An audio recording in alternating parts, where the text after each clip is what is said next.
This is Israeli Technology Founders Speak, a podcast of conversations with successful Israeli high-tech and biotech entrepreneurs. With your host, Avraham Hermon.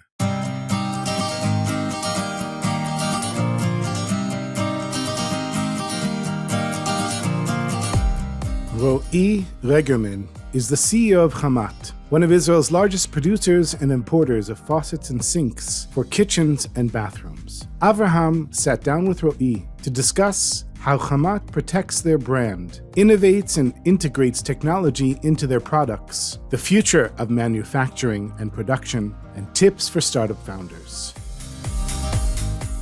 This podcast is a creation of JMB Davis Ben David, an intellectual property law firm serving clients around the world. You have great innovations. We keep them safe. It's not just enough to have a great startup idea. If you don't legally protect your innovations, products, and brand, anyone can claim them as their own. We help you keep your great innovations secure. Learn more by going to jmbdavis.com. That's jmbdavis.com. So, Ro'i, I'm happy to have you here with me today. This is a podcast on companies and technology, and I've been working with you for quite a while as a patent attorney. Hamat is known for making faucets for sinks and for bathtubs, which aren't really considered high-technology products. Is there any technology in your products? Traditional industry is going side by side with technology innovation, and this is what we are doing in Hamat. This is our daily business development. Otherwise, the Chinese or the Easterns, let's say, will eat you. And when people look at a faucet in a kitchen or in a bathtub, then they don't really think so much about what goes behind it. Yeah. So you guys are really looking at this all day and figuring out what can be novel and what can be inventive about this technology. Hamat is established in 1944, before the State of Israel. It was in a small factory in Tel Aviv. If you look at the faucets, and we have some pictures of archives of the faucets produced in 1944, in the 40s and in the 50s,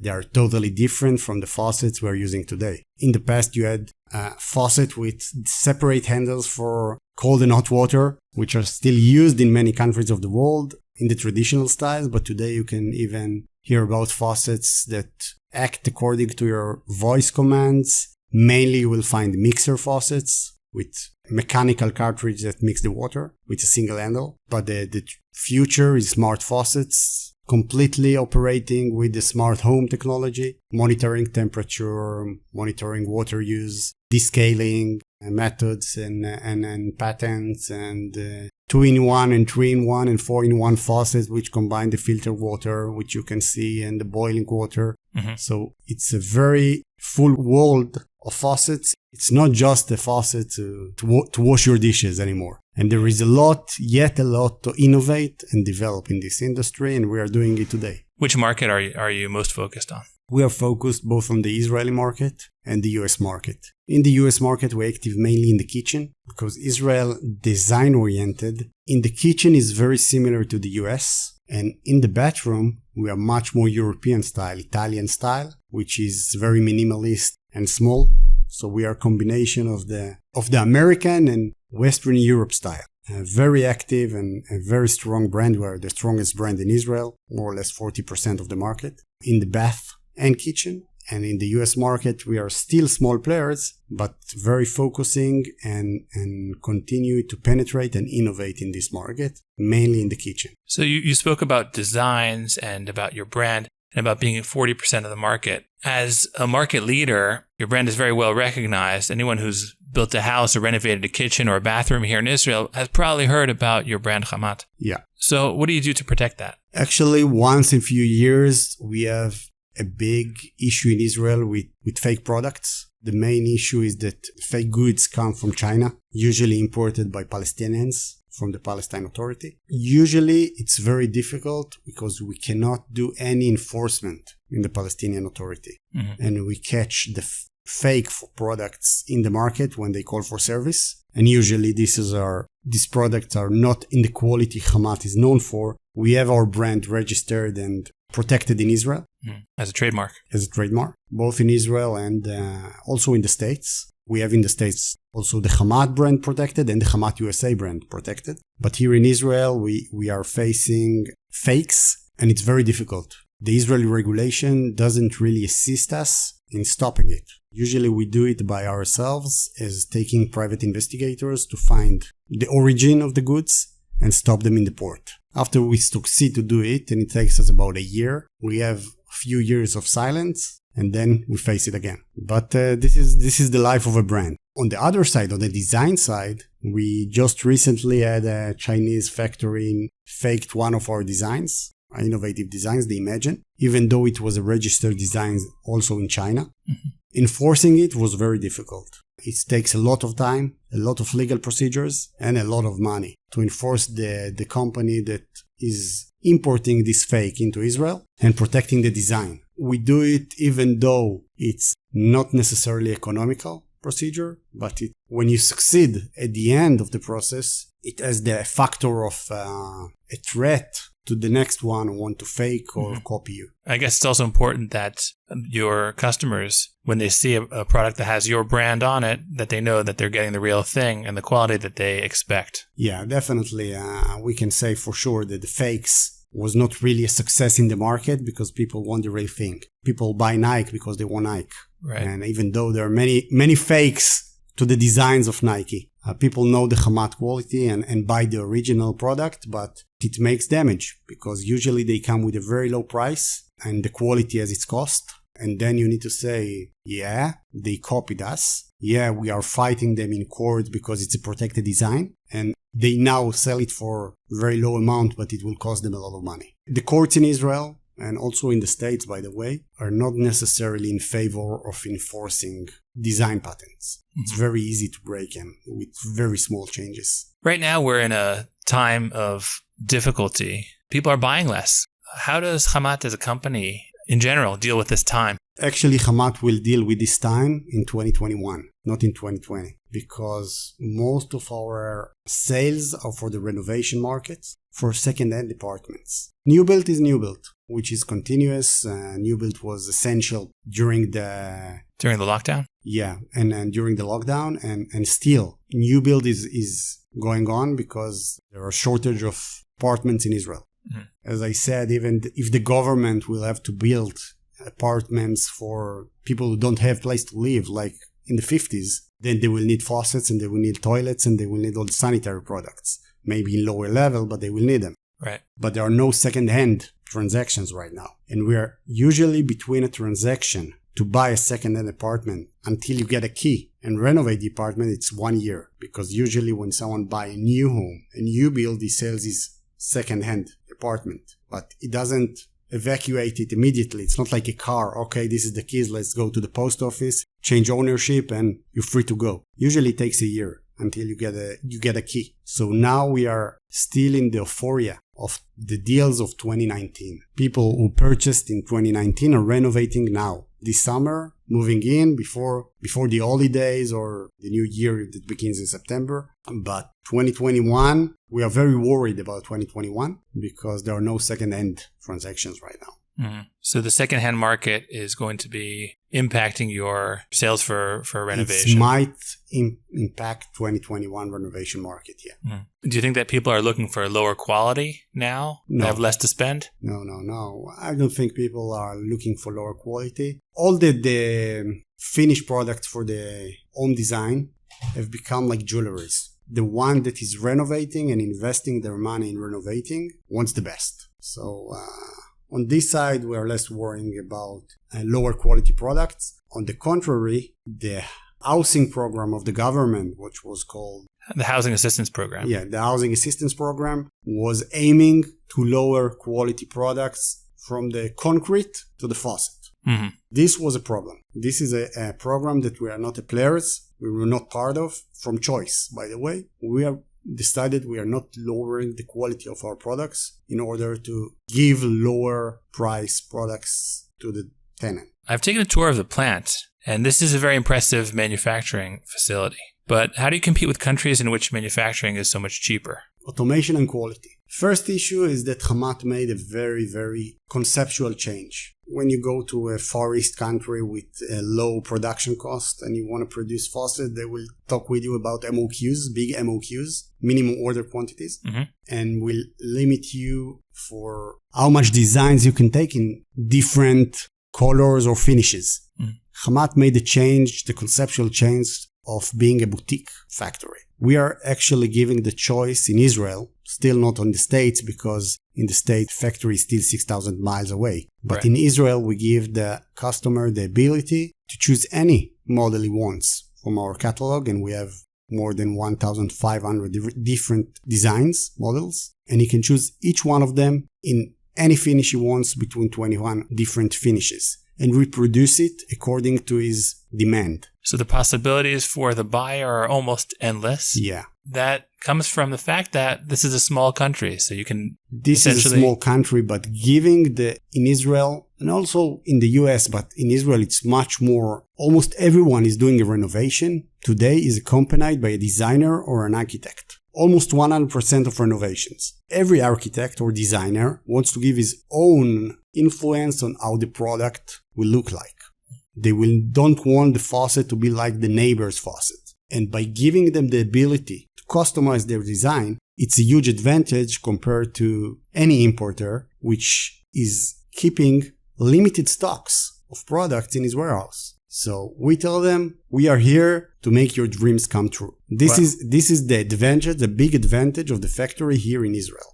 So we have 2 PVD machines, 1 powder coating, electroplating line, powder coating line. So the world of finishes here, we invest a lot of it because, as I said, a faucet today is a jewelry. And we also match all the accompanied accessories in the same finishes. The shower heads, the shower hand, the shower rails, the toilet paper holders, the towel holders, everything matching to the finish of the faucet and giving a full set. Where do the ideas for your innovations come from? And what sort of processes do you have in place to make sure that people are continuing to innovate? We have an R&D forum, which combines people from the R&D side, people from the marketing side, and people from the export market side. All of them bringing ideas and new things they saw, not necessarily in the sanitary industry, even in the lighting industry or everywhere else. And we think of conceptual things. From this, we go to designers. We are active, for example, in the development of the prevention of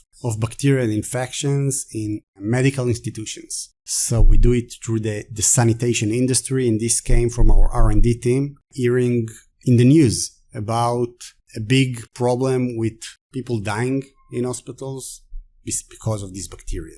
So we started to investigate and thinking how we can find the way to help and solve this problem. So people were actually dying because of the sanitary items in the hospital? No, not because of the sanitary items, because sanitary items are connected to the sewer. They have connections to the sewer, but they are also open to the surface. Everything that comes out, when it finds its way back out, then it's very dangerous to the people with a weak immunity system. Mm-hmm. This is the reason it attacks in hospitals. It's a global problem. So we are working in collaboration with a very big medical institution to try and solve this problem. You wrote a patent. You wrote the patent for this development, and we hope to launch it this year. But due to COVID, the medical institution we are in collaboration with, a delay in the scientific experiment. Mm-hmm. And hopefully at the beginning of 2021 or the middle of 2021, we can launch the product and bring a big news to the world medical market. Wow, amazing. So people, when they think of faucets and sanitary products, they don't automatically think about saving lives. But your engineers are in tune to what's happening around them and focused on perfecting the product and solving problems. Definitely. And also we have the thing of faucet is not just a faucet. What else we can do with a faucet? What else we can deliver with a faucet? And we work with designers, Israeli designers and international designers, mainly Italian. We also now started collaboration with a Danish designer and develop a lot of new products with innovative design. Usually we give a very short brief to the designer and give him a free hand. to go crazy and invent a new faucets or new ideas. For example, the one here, the Lazy model, which was designed by an half Israeli, half Italian designer. An Israeli guy that lives as a design studio in Milan designed the Lazy, and the Lazy is awards winner. He won two design awards in the USA. One is the NYCX Design, and one is the Best of Year Design Award in New York. This is giving a designer to dream and bringing the dream come true. Usually most of the R&D engineers will say, it's impossible, it's something we never saw before and we can do it. Doing it is what giving you being innovative and being different than others, being a leader. And this is what we want. We want to be the leader. And when people will copy our ideas, we'll already come with new ideas. Right. Okay. So they still will be behind us. Where do you see Hamat in 5 years from now? Hamat in 5 years is, I would tell you Hamat in 10 years. Okay. Because Hamat in 10 years, you will see a company with computers or tablets in the showrooms or online. You will design your own faucet or play and match with spouts and bodies and spray and handles. You send it to us and we will print it in 3D. Wow. So the future is 3D printing, you're saying? Definitely. It will not be in 5 years, it will be in 10 years. But this industry is amazing and it's developing in upscaling. We today investigate the metal 3D printing. We are cooperating with the Technion, the Israeli High Technology Institution, in printing functional faucets from metal in 3D. Mm-hmm. We already have working prototype. Wow. It's very expensive because the raw material is very expensive and the process is still very slow. But the pace to print a 3D object from stainless steel, from 316 stainless steel, which is very high quality stainless steel, last year was double the time it takes now. And in 10 years, it will be very, very efficient and very, very quick. And, it will be like laser printing, laser printers and ink printers in the past, Right. The dots printer printed very slow. And this is the future. The future is 3D. And also the amorphic shapes can be very different and very unique. And the customization will be endless. And there will not be problem of spare parts because even if someone have a broken spare part from 10 years ago, you press the print button and you get it from a 3D printer. And this will be the future. Amazing. Amazing technology. Yeah. What advice from your experience can you give entrepreneurs who are starting out? After you finish your development, you launch your product, don't rest. Work on the new product, your next generation, your new invention, your new ideas, because the life cycle of a product today is not the life cycle you had 10 years ago. Today, things are changing very, very quickly. And you need to adjust and make a new product every year. The best place to see it is the cellular industry. In the 90s, Nokia had a new model every few years. Today, every year, there is a huge competition between Apple, Samsung, Huawei, LG, and many others who will launch a new model. And sometimes they see what other one launched and they launch another one in the same year. So it's amazing market and very quick changing market. If you will rest, someone will be in front of you. This is the best advice you can give to entrepreneurs. Don't stop. Don't rest. So we've heard a lot about your successes and where you've managed to innovate successfully. What sort of products have you had that just didn't work out? We have many that don't work out. This is why I think in our industry, you should launch few products every year, not just one. Because out of 5, 1 will be a hit. But the other 4, okay, they didn't succeed, but you cannot guess which one of the 5, when you are an innovator, will succeed. So, for example, we developed a faucet with the integrated side spray in the back of the faucet. It's a success, but not a huge success. And it was a work with the leading Italian designer house. It was very innovative, hiding, the side spray, which is not that nice and disturbing the eye and the proportion sometimes of the design in the back. And we thought it would be a hit, but it's not a hit. And we have many designs that made by designers that we thought that will be, we made focus groups of designers and we thought it will be a hit. And suddenly after launching them, no one bought them. Mm-hmm. So it's hard to predict what the market's going to do. It's very hard to predict. And this is why usually I say 1 out of 5. So you need to make sure you have that 5 so that, we always, so that you'll hit that 1. We always have to have the 5. I can tell you that we are in the two-in-one, for example, faucets, which is combining filtered water faucets with a mixer faucet in one device. And it's something that exists, okay? It's not something that we invent. We wanted to invent something in collaboration with another leading company, but at the end, gambling on the collaboration was the fact that we are still not out with the product. So another thing that sometimes is important is choosing the right partner for the product development. Right. Now we are doing it with some other development, and over there we are doing it completely. All the R&D process is completely done by ourselves. We also wrote a patent with your firm, of course. Only after completing the R&D, completing the development and having a workable prototype, then we will bring along the partner, the marketing partner that we think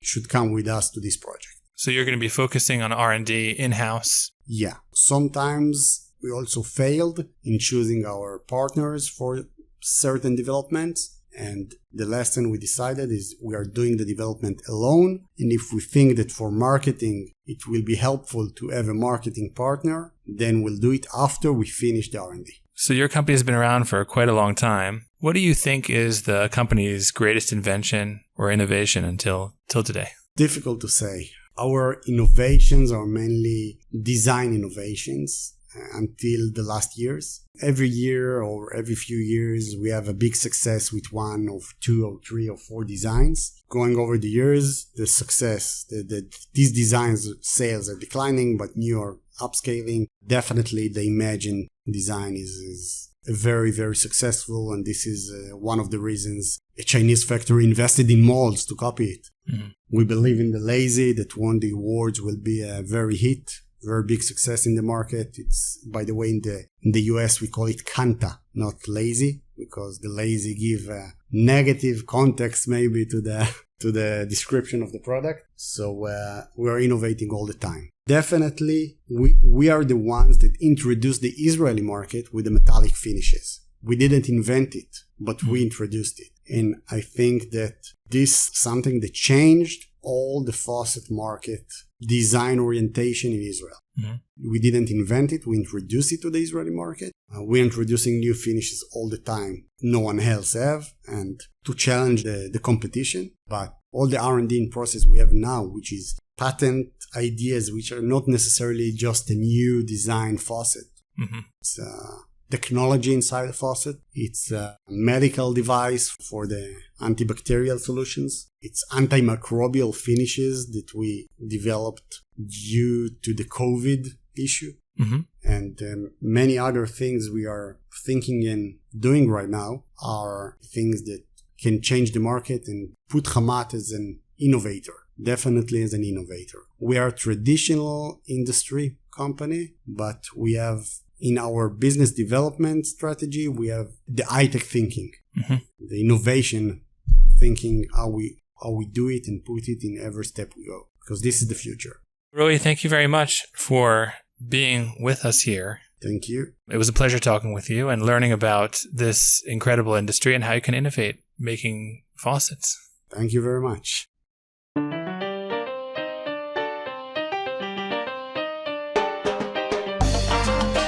That was Regerman, the CEO of Hamat. We hope you enjoyed this episode. There are many more to come. We'd love to hear about your startup and what you're working on. If you have a great innovation, we'd love to hear from you. Please contact us by going to jmbdavis.com/startup. We have a special site specifically made for startups in order to help startups protect their innovations. Thank you for listening, and we look forward to being with you in the next episode.